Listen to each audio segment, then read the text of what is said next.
All right, so we're here today with two artists from the exhibition And If I Devoted My Life to One of Its Feathers, namely Piña and Anna Witt. Thank you very much for being part of this conversation. I thought it would be very interesting to have the both of you together for this conversation, because in a way the works, even though they come from very different positions, they do have some characteristics and strategies in common. And I guess the main one is, in a way, this idea that movement can be of political and of social power. There is also a sort of ritualistic aspect to both of them, and also a participatory nature that I find quite interesting. And both of your works also try to dismantle, I think, preconceived notions. So Amanda Piña's work in exhibition has the title Climatic Dances. Yours is called the Radical Empatriarchy, and I was wondering if you could perhaps, in your own words, describe the work that is to be seen in the exhibition, but also a little bit the origin story, so what we cannot see ourselves, but we can only learn from you. Okay, so I would start. The work, yeah, it's an installation, and there are two videos, one on wall and one on monitor, and in these videos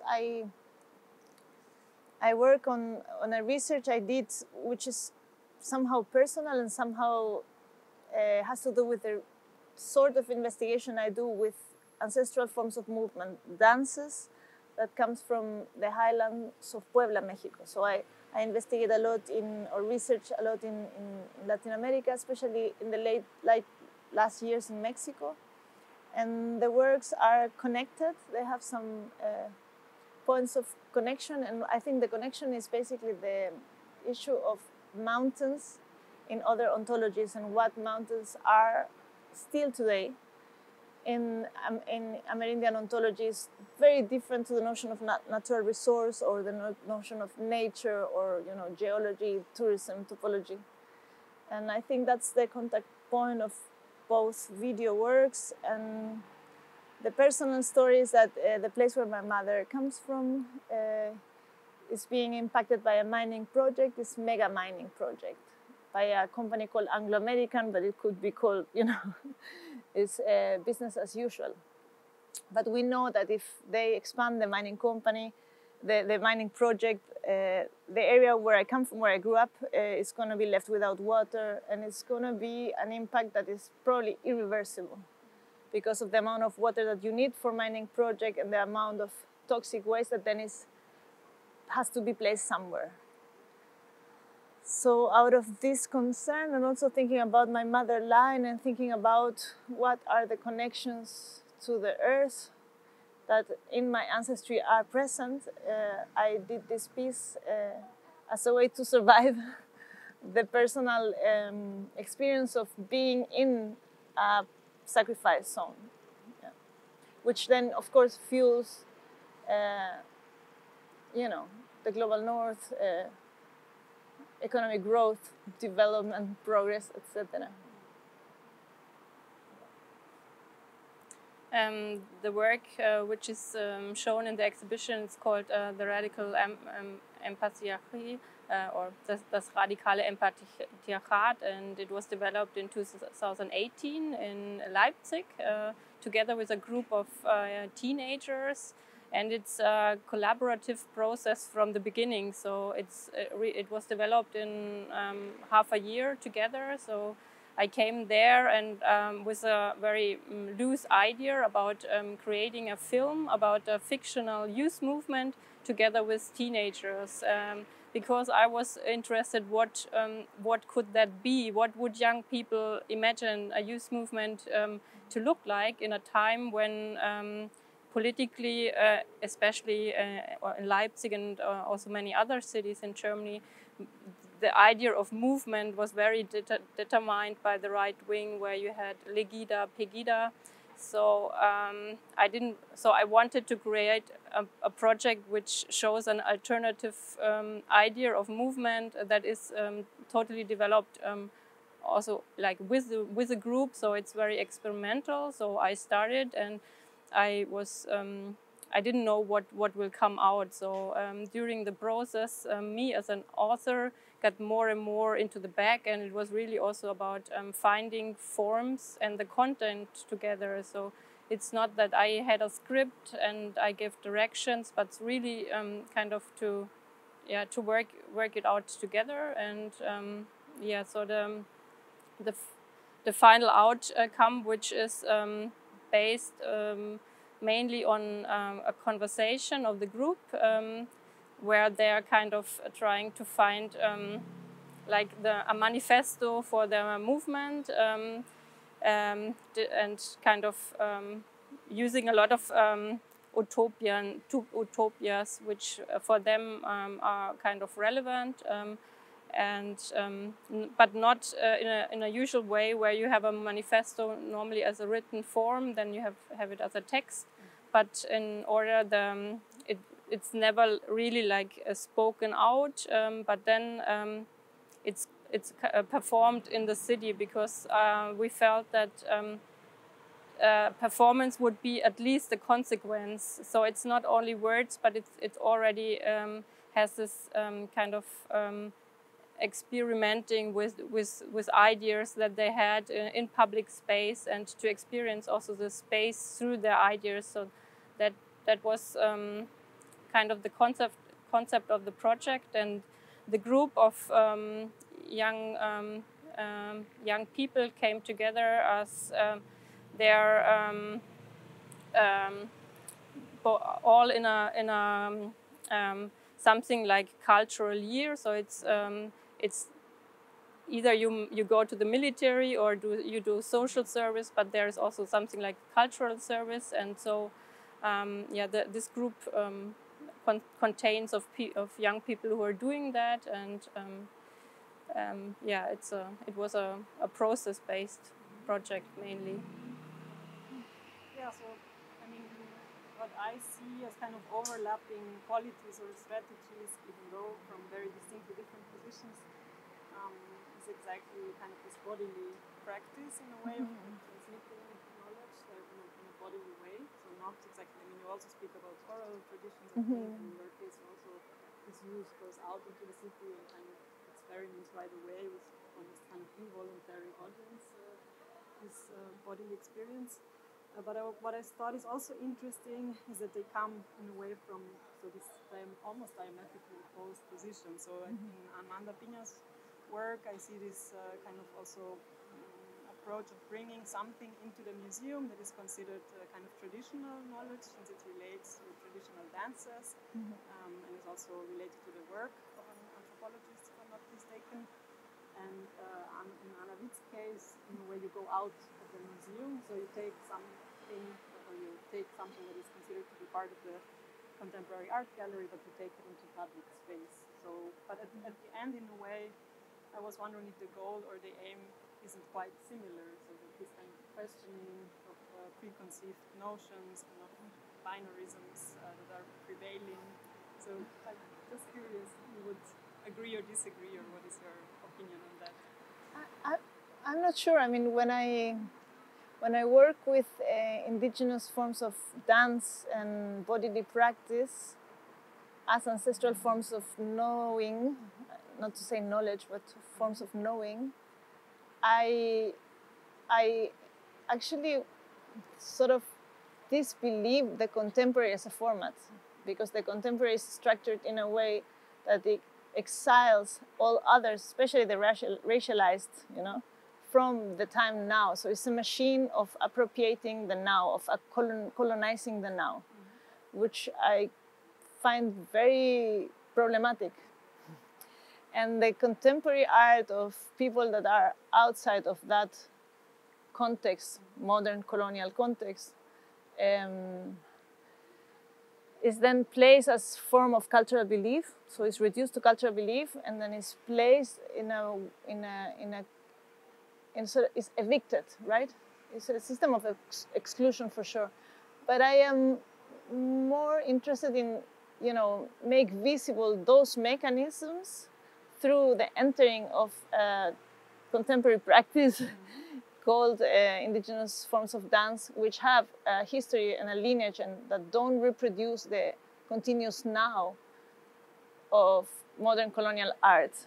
So an art that has to be in a continuous now, which has no sort of, which cannot deny its ancestrality. But then, of course, I'm super interested in the dances themselves because they act as forms of cosmopolitics. So when the Masewal become the mountain, they invert the scale, and they are also, through this dance and through the form of thinking that is produced by doing the dance, not by watching the dance. This is not dance in the sense of, you know, spectacle, I think, because they do it even without people to watch. When they do that, those dances, I think they have a strategy, or they have old technologies of being able to listen what is needed in the context of mountain where they live. So I'm definitely very interested in the value, like in the future value, ancestral future value of practices, somatic practices of being together, which are not anthropocentric and which kind of allow a listening to deep relationality. So I don't know if we are in the same point about that. I think it's of course, it's a very different context and situation, but the deconstruction of norms also was very important for the group. So that's something essential, and I think the idea of transforming words into movement and to get it into an experience for the group was essential too, and what makes it also interesting is, of course, by using ideas out of, let's say, almost classical utopia, they are also, in a way, vulnerable, and they bring it into the street, and maybe they're not exactly. It's not like going out of institution because they are. I mean, for them, yes, because they're coming out of a school education and now trying to find their own forms, and that was very important for them also to experience this and to take consequences. That's something that is almost like a red line through the project, and this idea of movement or like having consequences out of words. It also came out that, for example, the group still continues in a way. So they are now working with other teenagers. Or one of the group, she went to a movement then in Sweden. Also somehow this idea of finding forms is important, and for the observers, I think it's important because they consequently refuse militant forms. That was very interesting also for me, because when doing this project, of course, I had a political idea in the beginning, but how they interpret it was very much based on empathy, on softness, tenderness, and so it's also kind of different from ideas which have been there in the past, and so yeah, that becomes also visible through the body much more than it does only by words. So therefore, yeah, I think that this idea of movement is extremely important also for the project. Yeah, and since you are also now talking about the work with the group, and your work is also very visible, I was also thinking about the relevance or the importance of this participatory aspect in both of your works, because actually for you, Amanda, there is kind of the part that is visible in the exhibition is only one part of the whole project. Yes. And there are many other parts of the project that also actually include workshops and works with students and even with younger people. And I was wondering a lot, and I think also because of recent conversations, in a way, I think there seems to be this prejudice currently about youth, in a way being very apolitical, and that there are no real youth movements currently. So I was wondering, what is your experience maybe in this exchange? Maybe also in your case where it's less visible. And well, in the context of this project, I just did a work with young bachelor students of dance, only women in Sweden, and they are quite young. And it was very touching for me that they are totally impacted like by the idea of climate change, and that they live it as a like a sort of like a like a constant nightmare, or it posed like psychic problems. You know, it's a different burden to live with, the fact of being young today, because I mean, we already, maybe in our structures we are more stable, you know, we are already like adults for a long time. But people who are young adults, right, like they just became adults now, and they have this experience of the lack of future. I think the movement of the youth is totally there. I think today it's on how do they deal and organize to pose questions about climate, about our ways of dealing, about, you know, the current system and where it's going, and it's kind of a desperate movement, right? Because the apathy they encounter is so big that it's kind of a. I met really strong sort of activists. I would not say that this is impossible, but maybe these movements, as you say, don't have the same image that we encounter when we were young. Like the idea of militancy is super different, also diffused by all these screens, by all this virtual reality. It happens very different, right? And the body is maybe more absent. This is the world we, you know. I think there is a prejudice towards being political also, in a way. They are kind of denying the idea of being political because of what traditional politics have led to. Yeah, I think they are in the right to do that. And it's also I learned through that, because for me, when I did the project, of course, by having this extreme right-wing movements who are using these traditional forms, like activists form in public spaces, so that they very denied doing the same or using that forms, and therefore that something looks different is of course a consequence. And in the title there is this radical, and when people seeing these works, I heard like why this cannot be radical, because radical looks different. So but being not aggressive, or this kind of letting this emotional aspect happen, is also radical in a way. So that's I found it very interesting how they were very precise about that forms. And yeah. I also think it's very important to situate, no, because I think in Europe sometimes we feel that the youth is not active, but if we look at, you know, the global south, we have seen all these movements of like very young people, like secondary school, you know, like changing the whole direction of politics. So I think it also has to do, and we have to say it has to do also with comfortability. Like, why should I know that there is this climate change, I can feel it like in the youth in Sweden, you know. Yeah.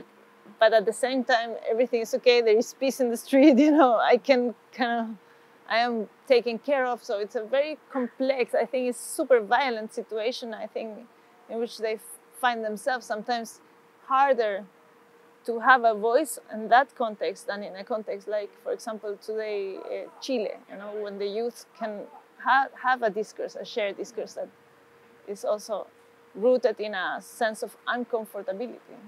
So it's complex, super complex. Yes, and this is a very interesting point, and it's also very much my experience. I remember going as a teenager to Chile and being really impressed by the vocabulary and kind of the activism that was present in the discourse. It was very different to my experience here. Yeah. But at the same time, I think it's also very true that there is a search for a different way. That has the softness, that has this learning, that has empathy, and that is very visible.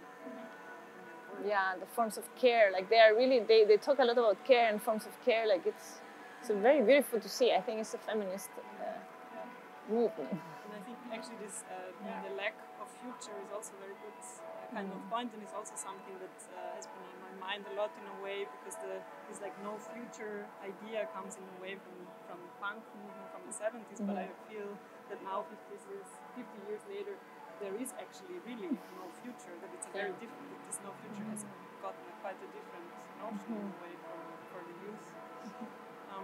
But maybe to get back also to the context of your works, I would be quite interested. So in the exhibition, of course, there are many lines of thinking that also deal with the issues and the problems and the big and great inequalities of current politics. But at the same time, I think it's also not an exhibition that kind of tries to paint a dark picture, but on the contrary, tries to show many different ways of doing things and thinking the world and understanding the world. And I would be interested to hear from you in a way, perhaps either how you position your works within this context, or also what do you think about this exhibition happening now in Vienna, and what's the relevance of it? For me, it's very interesting to have this work in this exhibition, also because of an issue in this work, which is, of course, it has some kind of friction.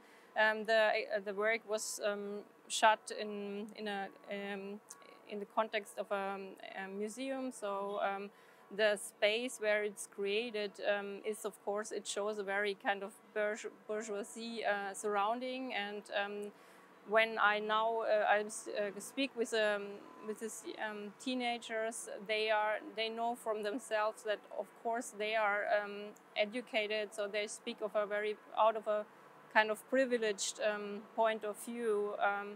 Of course, the situation there is complex. It's a European complexness. So I thought it's interesting. Some of them have a Eastern German background or Western German background. Some like more this kind of Eastern young history. So they have kind of different experiences, but still they're speaking out of a very European educated position, and that's also a very vulnerable position in a way, because it's not so the position is not so clearly defendable. So and to have this show then in the context of this works, which have this very different or global context, I think it's very interesting dynamic for me. So therefore I really appreciated this combination. I mean, I think this goes also the other way around in a way. Yeah. Because I would dare say that for Miguel, the curator of the exhibition, is also important in a way, even though there is of course a heavy Latin American global perspective there, to also find kind of the entry points to a more local discourse and connections to it. Yeah, for me, the exhibition in a way in Vienna, I feel it's historical in the sense that it really proposes the coming in those white spaces of art, discourse that come from the margins of what we call modern colonial context, art in a way, contemporary art. So that is a move that in Vienna I think is new, and I think it's important because we have to overcome so many inscribed colonial ideas of what has value, what it is to see something, what is a work of art, and also what is the relation between aesthetics and the modern colonial discourse and narrative, and how that idea of aesthetics has been somehow a guard at the door of the system of inclusion and exclusion, right? So I think the works in the exhibition are very much more about aesthesia, they propose, maybe they are not so much focused on the object of the senses, but on the senses themselves. When I see the paintings of Amazonian artists close to Afro-Caribbean performance, of Victoria Santa Cruz, I feel that there is somehow, for me, a sense of the time is ripe for this, and the time is ripe also to rethink about what it is to see, right? What it is to perceive art not as an object, but as maybe an enfleshed experience of a community.